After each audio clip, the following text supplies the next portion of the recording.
Hello students, I am Prithviraj and welcome to arise academy. तो पिछली class में हम स्ट्रेट लाइन के बारे में काफी कुछ हद तक देख लिए थे, तो एक छोटा सा 2-3 लाइन का टॉपिक थोड़ा सा बच गया है। चलो इसको खत्म करके जल्दी से इसके क्वेश्चंस पे हम आते हैं, ठीक है ना। तो ध्यान दो यहाँ पे, जैसा कि कल हम तुमको बताए थे फैमिली ऑफ लाइन्स हम कल स्टार्ट किए थे। पिछली क्लास में फैमिली ऑफ लाइन्स के बारे में हमने बात किया था, ठीक है ना। तो यहाँ पे एक थ्योरम बच गया था। जैसे मान लो u equal to a1x plus b1y plus c1 एक लाइन है, ठीक है ना। और v इज इक्वल टू एक दूसरा लाइन है a2x plus b2y plus c2, ठीक है ना। इज इक्वल टू तुम जीरो भी कर सकते हो, कोई दिक्कत नहीं है, ठीक है ना। ओके, ये दो लाइन है जिसको एक u माना है, दूसरे को v होने मान लिया, ठीक है ना। तो जो u प्लस के वी इक्वल टू जीरो, क्या u प्लस, चाहे इसको थोड़ी देर के लिए भी मिटा दो, u प्लस के वी इक्वल टू जीरो एक लाइन होगा जो कि रिप्रेजेंट करेगा फैमिली ऑफ लाइन को। ये कल हम तुम लोग ये सब चीज हम कल डिस्कस कर लिए थे, ठीक है ना। और कंडीशन क्या लगा रखे थे कि u और v के आपस में इंटरसेक्टिंग लाइन रहेंगे, तो फिर जो नया फैमिली ऑफ लाइन होगा वो दोनों के इंटरसेक्शन पॉइंट से पास होगा। पर आज थोड़ा सा थ्योरम, दूसरे थ्योरम में क्या है कि थोड़ा सा ये अलग है। अब यहाँ पर u और v जो है ना, u और v दोनों पैरेलल लाइंस होंगे। दोनों क्या है, टू पैरेलल लाइंस, ठीक है ना। अब इस थ्योरम में क्या है कि u और v दो आपस में क्या होंगे, दोनों पैरेलल लाइन होंगे। समझ में आ रही है बात ना, दोनों आपस में क्या होंगे, पैरेलल लाइन होंगे, क्लियर है। अब देखो, तो u प्लस के v equal to zero, u plus के वी इक्वल टू जीरो, ये क्या है, ये है फैमिली ऑफ लाइन। ये सब पिछले क्लास में हम बताए थे, ये क्या है, फैमिली ऑफ लाइन, ठीक है ना। और k क्या है, यहाँ पे k है तुम्हारा पैरामीटर, k है तुम्हारा पैरामीटर, ठीक है ना। यानी कि u प्लस के वी इक्वल टू जीरो भी एक फैमिली ऑफ लाइन को रिप्रेजेंट करेगा, ठीक है ना। और ये जो फैमिली ऑफ लाइन रहेगा ना, है ना, ये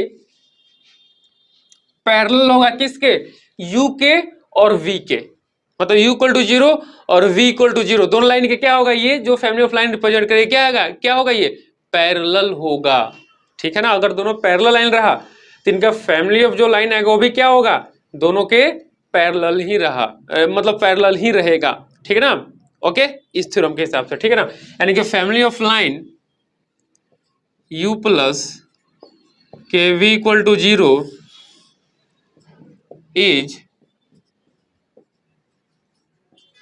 parallel to both line u equal to zero and v equal to zero, दोनों के भी क्या होगा, पैरेलल होगा, क्लियर है। क्या होगा, दोनों के पैरेलल होगा, ठीक है। चलो अब देखो यहां से u एंड v मतलब u equal to zero and v equal to zero आपस में क्या है, दोनों पैरेलल है। ये दोनों क्या है, बोथ पैरेलल। अगर ये दोनों आपस में पैरेलल हैं तो जो स्लोप होगा, स्लोप ध्यान दे रहे हैं यहाँ पे, जो स्लोप होगा u इक्वल टू जीरो, क्या होगा, u का स्लोप क्या होगा, स्लोप ऑफ लाइन u क्या होगा, माइनस कोफिशिएंट ऑफ x, यानी कि दोनों का स्लोप भी इक्वल होगा। अगर तो बोथ पैरेलल हैं तो हैविंग सेम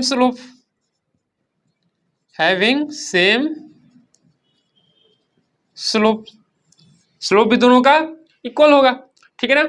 यानी कि इसका स्लोप क्या होगा, u का slope m is equal to, slope क्या होगा, minus coefficient of x upon coefficient of y, यानी कि m equal to minus a1 upon b1। देख लो, स्लोप लिख सकते हैं ना। अच्छा, ये तो किसका स्लोप था, ये था u का स्लोप। v का स्लोप, v लाइन का स्लोप क्या होगा, माइनस a2 अपॉन b2, यानी कि ये भी m के बराबर ही होगा, सिंपल से, ठीक है ना। और ये भी m के बराबर ही होगा। मान लेते हैं कि स्लोप m है दोनों लाइन का, तो m इक्वल टू क्या होगा, माइनस a1 बाई b1, दूसरा m इक्वल टू क्या होगा, माइनस a2 बाई b2, दोनों लाइन पास पैरेलल है, दोनों का स्लोप भी क्या होगा, सेम होगा। अच्छा, अब ये लाइन पैरेलल है तो ध्यान देना यहाँ पे, तो जो लाइन होगा u प्लस के वी इक्वल टू 0, u क्या था यहाँ पे देखो a1x plus b1y plus c1 plus k into a2x plus b2y plus c2 equal to 0। Clear है ना? ठीक है। अब इस मतलब जो भी फैमिली ऑफ लाइन को रिप्रेजेंट कर रहा है कि इक्वेशन, यानी कि इसका भी जो स्लोप होना चाहिए वो इन दोनों के स्लोप के बराबर होना चाहिए, क्योंकि ये भी तो इन दोनों के लाइन के पैरेलल ही है, यानी कि आपस में तीनों का स्लोप क्या होना चाहिए? बराबर होना चाहिए ना। तो चलो देखते हैं कंडीशन यहाँ पे। अब देखो ध्यान से, इसका जो स्लोप होगा, एक मिनट, इसको थोड़ा सा अरेंज करके लिखना पड़ेगा। अरेंज करके कैसे लिखेंगे हम? यानी कि a1 प्लस के a2, देखो ऐसे लिख सकते हैं क्या, a1 प्लस के a2 times x plus b1 plus k b2 time y plus c1 plus c2 equal to 0। देखो ठीक है ना, ये हो गया equation of family of line का इक्वेशन हो गया। अब इसका स्लोप क्या होगा? स्लोप होगा इसका m minus coefficient of x, यानी कि माइनस ऑफ a1 के a2 upon b1 plus k b2। देखो इसका स्लोप ये होगा, ठीक है ना। अब ध्यान दो यहाँ पे, अब इसका जो ये स्लोप होगा, ये क्या होगा आपस में, मतलब इसका वैल्यू m है, इसका वैल्यू m होना चाहिए, बोलो होना चाहिए कि नहीं होना चाहिए इसका भी m? चलो ठीक है। तो अब देखो ओके, अब यहां से अगर हम दोनों को इक्वेट कर दें, इनका भी स्लोप आपस में इक्वल होगा, देखो कुछ वहां पे मिलेगा कि नहीं मिलेगा, उसके लायक क्या होगा, minus a1 by b1 is equal to minus a2 by b2। देखो माइनस से माइनस खत्म, ठीक है ना, माइनस से माइनस खत्म। ओके, अब देखो यहां से हम लिख सकते हैं क्या, a1 b2 is equal to b1 a2, एक ये रिलेशन मिल गया, ठीक है ना। ओके, अब इसका इस्तेमाल करके देखते हैं कि इसका स्लोप m के बराबर आ रहा है कि नहीं आ रहा है, ठीक है ना। तो यहां पर क्या करना है, a1 को रिप्लेस कर दो b1 a2 बाई b2 से। यहां से देखो ध्यान से, देखो यहां से a1 को, चाहे चलो ठीक है, रिलेशन ठीक है, इसको थोड़ी देर के लिए होल्ड करो, इसको देखो यहां से minus a1 by b1 is equal to m, तो a1 को हम क्या लिख सकते हैं, माइनस m टाइम्स b1 लिख सकते हैं क्या, बोलो देखो लिख सकते हैं क्या? ओके, अब सेम टू सेम जो यहाँ पे दूसरा है minus a2 upon b2 equal to m, slope दोनों का इक्वल होगा, यानी कि a2 क्या लिख सकते हैं, m time minus m times of b2। देखो लिख सकते हैं क्या, a1 और a2 का वैल्यू उठाओ, a1 और a2 का वैल्यू उठाओ और यहाँ पे रख दो, ठीक है। तो चलो पुट a1 और a2 का वैल्यू यहाँ से उठाओ और इस वाले इक्वेशन में यहाँ रख दो। देखो ये m के बराबर आता है कि नहीं, ठीक है ना, जो स्लोप है देखो माइनस, ठीक है ना, या इसको थोड़ी देर के लिए ए मत मानो, सिंपल इसको स्लोप मान लो, ठीक है ना। हमें प्रूव करना है कि ये जो लाइन है फैमिली ऑफ लाइन जो है, ये दोनों लाइन के पैरेलल है। अगर ये भी m के बराबर आ गया तो सिंपल ऑटोमेटिक प्रूफ हो जाएगा। थोड़ी देर के लिए स्लोप मान लो, ठीक है ना, मान लो इसका स्लोप ये है और स्लोप का वैल्यू हमें m के बराबर देखते हैं आता है कि नहीं आता है, ठीक है ना। तो देखो यहाँ से a1 के वैल्यू रखो माइनस m टाइम्स b1, क्या होगा, स्लोप माइनस ऑफ a1 लिख दो minus m times b1 plus k into minus m times b2। a2 की जगह पे माइनस m टाइम्स b2 रख दो, और नीचे में क्या है ध्यान दो, नीचे में है तुम्हारा b1 plus k b2। Okay, अब देखो यहाँ से ये जो माइनस है, यहाँ का माइनस और यहाँ का माइनस, ये जो बाहर माइनस है ना, अंदर सबसे मल्टीप्लाई कर दो, तो ये माइनस इंटू माइनस क्या हो जाएगा, m b1, ये माइनस इंटू माइनस क्या हो जाएगा, प्लस हो जाएगा, यानी कि k into plus m b2। देखो या माइनस कॉमन लेके मल्टीप्लाई कर दो तो ऑटोमेटिक प्लस ही हो जाएगा। देखो ना, ये माइनस माइनस मल्टीप्लाई करो प्लस, ये माइनस माइनस मल्टीप्लाई करो प्लस हो जाएगा, ठीक है ना। यानी कि यहां से तुम b1 plus k b2, m common ले लो, m जैसी कॉमन लोगे ना तो अंदर क्या बचेगा, b1 plus k times b2, नीचे में क्या बचेगा, b1 प्लस के टाइम्स b2। देखो ये पूरा खत्म है, यानी कि अरे इसका भी स्लोप देखो m के बराबर आ गया, दिख रहा है क्या? इसका भी स्लोप है ना, इस पूरे इक्वेशन का स्लोप वो भी m के बराबर है, यानी कि हेंस प्रूव ये हो गया कि जो फैमिली ऑफ लाइन था, है ना, दो पैरेलल लाइन का फैमिली ऑफ लाइन जो भी होगा वो दोनों लाइन के क्या होगा, पैरेलल होगा। पिछले क्लास में हम देखे थे दो इंटरसेक्टिंग लाइन का फैमिली ऑफ लाइन जो था वो दोनों के इंटरसेक्ट मतलब दोनों के साथ वो भी इंटरसेक्टिंग ही था, यानी कि दोनों को पॉइंट ऑफ इंटरसेक्शन से वो पास हो रहा था। पर यहाँ पर क्या लिए थे हम, यहाँ पर दोनों लिए हैं पैरेलल लाइन, यू और भी पैरेलल लिए है, ठीक है ना, के पैरामीटर है तो u प्लस के भी इक्वल टू 0 जो है फैमिली ऑफ लाइन एग्जिस्ट करे वो भी क्या होगा, पैरेलल होगा, parallel to both line equal to 0 and v equal 0, यानी कि इनका जो स्लोप होगा m, ठीक है ना। तो सेम टू सेम अगर ये line family of line parallel है इन दोनों लाइन के, तो इसका भी स्लोप m के बराबर होना चाहिए। तो देखो वो हम प्रूव कर दिए, स्लोप इसका भी m के बराबर आ गया। क्लियर है ना? ठीक है, ओके, आराम से इसको लिख लो। फिर हम आते हैं कुछ क्वेश्चंस पे, ठीक है, यहाँ पे ये चैप्टर खत्म हुआ। ओके, वीडियो पॉज करो, जल्दी से लिखो, फिर आते हैं कुछ क्वेश्चन पे, जल्दी करो, ठीक है। तो सब लिख लिए, तो चलो आते हैं कुछ क्वेश्चन पे। तो देखो यहाँ पे क्वेश्चन पे ध्यान देना है, यहाँ पे बोले फाइंड द स्लोप, तुम्हें फाइंड करना है, एक्स इंटरसेप्ट फाइंड करना है और वाई इंटरसेप्ट फाइंड करना है। तो देखो बहुत आसान है, चलो स्पीड में एकदम करते हैं।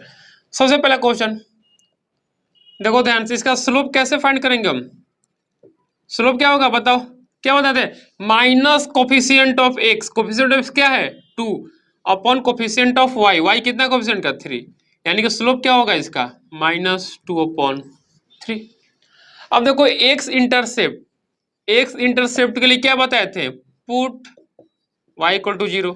एक्स इंटरसेप्ट के लिए इस इक्वेशन में y का वैल्यू 0 रख दो तो क्या होगा 2x प्लस 3 इंटू 0 कितना 0 माइनस 6 इक्वल टू 0, यानी कि 2x इक्वल टू 6, तो x इक्वल टू क्या आएगा यहाँ से 3। This is the x intercept.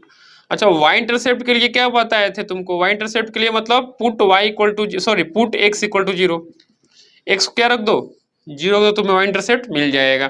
तो x को 0 रखो तो क्या होगा 2 into 0 plus 3y minus 6 equal to 0, तो 3y इक्वल टू 6, ठीक है ना। तो y इक्वल टू क्या होगा 2, तो यहाँ से देखो y इक्वल टू 2। क्लियर है, x इंटरसेप्ट मिल गया, y इंटरसेप्ट मिल गया, स्लोप मिल गया। आगे बोले, देखो नेक्स्ट है, बहुत आसान है, 3x माइनस 5 माइनस 9, इसका स्लोप क्या होगा बताओ जल्दी, minus coefficient of x upon coefficient of y क्या है -1। देखो माइनस में खत्म, क्या होगा स्लोप 3 के बराबर हो जाएगा। क्लियर है, ओके। स्लोप की बात अगर हम बात करें एक्स इंटरसेप्ट की, एक्स इंटरसेप्ट मतलब put y equal to 0, x intercept मतलब y का वैल्यू क्या रख दो यहाँ पे, y का वैल्यू 0 कर दो, तो 3x y 0 करो -0 माइनस 9 इक्वल टू 0, तो यहाँ से 3x इक्वल टू क्या होगा 9, तो यहाँ से x क्या मिल जाएगा, x इंटरसेप्ट x का वैल्यू क्या मिल जाएगा 9/3, यानी कि x देखो 3 आ गया। y इंटरसेप्ट क्या हो जाएगा, put x equal to 0, x 0 होगा तो क्या मिलेगा -y माइनस 9 इक्वल टू 0, मतलब 0 माइनस 9, ठीक है ना। तो यहाँ से देखो y इक्वल टू हमें मिल जाएगा -9, दिस इज y इंटरसेप्ट। बोलो क्लियर है, समझ आ रही है बात? ओके, नेक्स्ट आ जाओ, इसका स्लोप बताओ, स्लोप क्या होगा minus coefficient of x upon coefficient of y, यानी कि x का क्या है 1, तो -1 अपॉन इसका 2, यानी कि -1/2 is the slope of this equation x plus 2y equal to 0। Okay, ठीक है। इसके बाद एक्स इंटरसेप्ट में मतलब क्या, y को क्या रखना है 0 रख दो, तो x भी क्या हो जाएगा 0 हो जाएगा। y इंटरसेप्ट मतलब क्या, put x equal to 0, x को इसे 0 को तो y भी क्या हो जाएगा 0 हो जाएगा। वैसे भी y equal to x type का लाइन है, तो x इंटरसेप्ट और y इंटरसेप्ट इसका क्या होगा इक्वल होगा और दोनों 0 के बराबर होगा। क्लियर है, जल्दी इसको लिखो, फिर आते हैं अगले क्वेश्चन पे, जल्दी करो, ठीक है, हो गया वो। तो देखो क्वेश्चन नंबर 2 क्या कर रहा है, रेटिज of the following in form of x plus y plus c, मतलब सबको हमें x plus y b y plus c equal zero के फॉर्म में कन्वर्ट करना है, ठीक है ना। तो ध्यान दो कैसे करेंगे। सिंपल, ए एक्स यानी कि एक्स और वाई और मतलब जितने वेरिएबल कॉन्स्टेंट सब किधर होने चाहिए, एक तरफ होने चाहिए। तो देखो ध्यान से, इनको उठाओ उधर भेज दो। इसको हम ऐसे लिख सकते हैं, क्या क्या लिख देंगे इसको, 2x minus y minus 4 equal to zero, यानी कि इसको लिख दो 2x plus minus y plus minus 4 equal to zero. देखो this is the x plus y plus c equal to zero का फॉर्म है। ऊपर का भी चलेगा, ये भी चलेगा, कोई दिक्कत नहीं है, ठीक है ना। ओके, अब ये देखो सिंपल, इसका क्या होगा, ए वाई माइनस 4 यानी कि 4 को इधर ला दो, वाई इक्वल टू 4 तो वाई एक्स का तो टर्म ही नहीं है यहाँ पे, तो ये इधर आएगा तो y minus 4 equal to zero, यानी कि 0 into b plus y plus minus 4 equal to zero. देखो इसको ऐसे लिख सकते हैं, 0 इंटू एक्स, जीरो ही तो लिखा हुआ है, और y प्लस को लिख के माइनस 4 लिख सकते हैं, प्लस वन क्या होगा माइनस, यानी कि y माइनस 4 इक्वल जीरो ही तो लिखा हुआ है। देखो ध्यान से, बस x plus b y plus c के फॉर्म में लिखना है। जहां पर अब यहाँ पर देखो a क्या हो जाएगा, यहाँ पर a हो जाएगा 2, यहाँ पर b क्या हो जाएगा, b हो जाएगा -1, c क्या हो जाएगा यहाँ पे -4। इन द सेम में यहाँ पे a क्या हो जाएगा 0, b क्या हो जाएगा 1, c क्या हो जाएगा -4। दिख रहा है क्या, देखो। ओके चलो इस पे आ जाओ। सिंपल, इनका एलसीएम लो, एलसीएम लोगे तो क्या आएगा, एलसीएम लोगे तो क्रॉस मल्टीप्लाई कर दो, यानी कि 4x प्लस 2y, 4 2 जा कितना 8 इक्वल टू 1, उसको उधर भेज दो।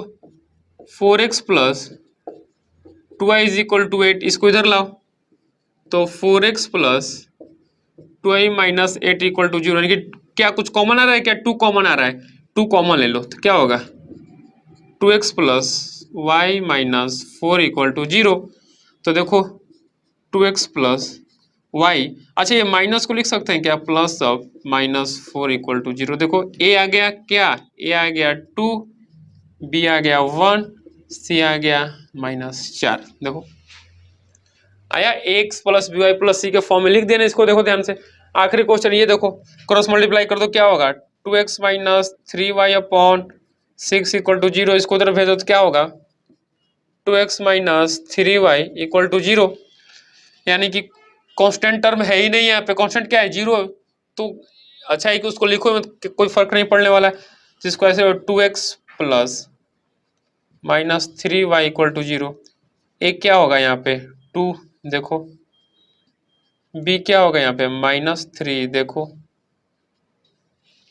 क्लियर है, ठीक है ना। ओके तो चलो ठीक है, आज का वीडियो यहीं पे खत्म करते हैं, आज के लिए इतना ही रखते हैं, ठीक है ना। मिलते हैं अगले क्लास में अगले कुछ क्वेश्चन के साथ। तब तक चैनल को लाइक करो, शेयर करो और सब्सक्राइब करो। Thank you.